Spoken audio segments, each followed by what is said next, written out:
ब्रह्मा जी जैसे ही देखने को आए तो भगवान ने क्या देखा कि कन्हैया बैठे हैं बीच में और चारों ओर उनके सब सखा मंडली मित्र मंडली बैठी हुई है और सब एक दूसरे का झूठा खा रहे हैं।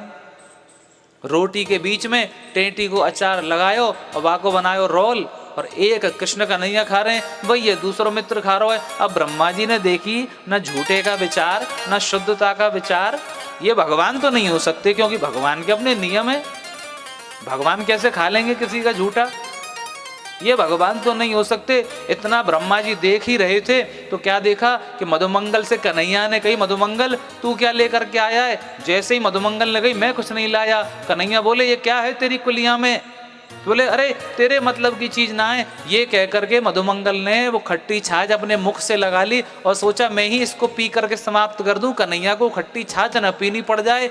और जैसे ही पीना प्रारंभ किया तो जल्दी जल्दी पीने में क्या होता है, जल्दी जल्दी पीने में थोड़ा सा फिर फैलता भी है। और जैसे ही मधुमंगल पी रहे हैं तो फैल करके हृदय पे आ गया। तो कन्हैया क्या कर रहे हैं, अरे तुम वह पिवानो न चारो अमृत समझ रो जा रुक जा। और वो फैलती हुई छाछ भगवान चाट करके उससे पी रहे हैं, उसे भी ग्रहण कर रहे हैं।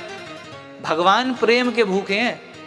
और ये दृश्य जब ब्रह्मा जी ने देख लिया उन्होंने सोच लिया ये नारायण हो ही नहीं सकता, ऐसा कर्म नारायण तो नहीं कर सकते, ये भ्रांति है, ये कोई भगवान का अवतार नहीं है। ऐसा मन में सोचा और ऐसा मन में सोच के क्या किया, सभी ग्वाल वाले बछड़े सबों को ब्रह्मा जी पकड़ कर ले गए अपने स्थान पे।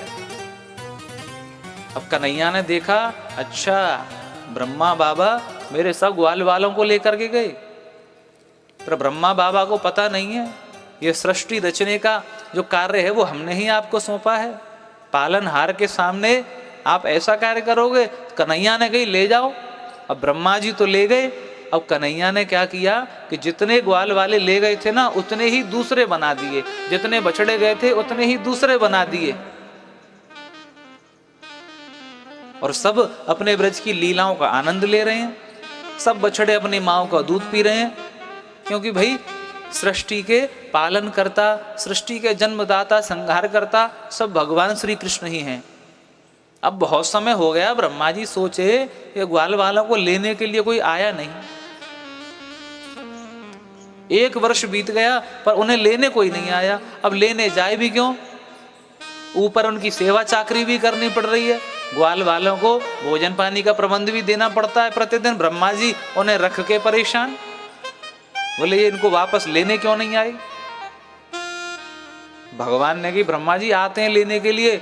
अब भगवान गए लेने और लेकर के क्या गए, जैसे ही ब्रह्मा जी थोड़ा घूमने के लिए निकले पीछे से कन्हैया ब्रह्मा जी बन के ही पहुंच गए और द्वारपालों से कह दिया कि मैं भीतर जाता हूँ, थोड़ी देर में नकली ब्रह्मा आता होगा, बहरूपिया है, मेरा रूप बना करके घूम रहा है, उसे अंदर प्रवेश मत करने देना। ऐसा कह करके कन्हैया चले गए। और जब सच्ची के ब्रह्मा जी आए तो द्वारपालों ने रोक दिया, खूब समझाया पर उन्हें अंदर प्रवेश नहीं मिला। तो अंदर खड़े खड़े कन्हैया उनसे कह रहे हैं क्यों ब्रह्मा जी कैसी रही। अब ब्रह्मा जी कह रहे हैं प्रभु नेक्स्ट सामने आओ। द्वारपालों से कह रहे हैं कि भैया मैं ही नकली हूँ और जो अंदर विराजित है वो ही असली है, दर्शन तो करा दो। भगवान बाहर आए। ब्रह्मा जी ने कहा प्रभु अपराध हो गया मुझसे, मैं आपकी लीला को जान नहीं पाया, आप ऐसे ग्वाल वालों को झूठा खा रहे थे, आप ऐसी क्रियाएं कर रहे थे, मैं समझ नहीं पाया कि आप परमात्मा भी हो सकते हैं। तो भगवान ने बताया ब्रह्मा जी मुझे जीवन में इन ब्रजवासियों से ज्यादा कोई प्यारा नहीं है, ब्रजवासी वल्लभ सदा मेरे जीवन प्राण। ब्रह्मा जी ये मेरे जीवन प्राण है ब्रजवासी, इनसे कभी मुझे दूर करने का प्रयास मत करना, इन्हें कबहू न बिसारी हो, मैं कभी भूल नहीं सकता अपने ब्रजवासियों।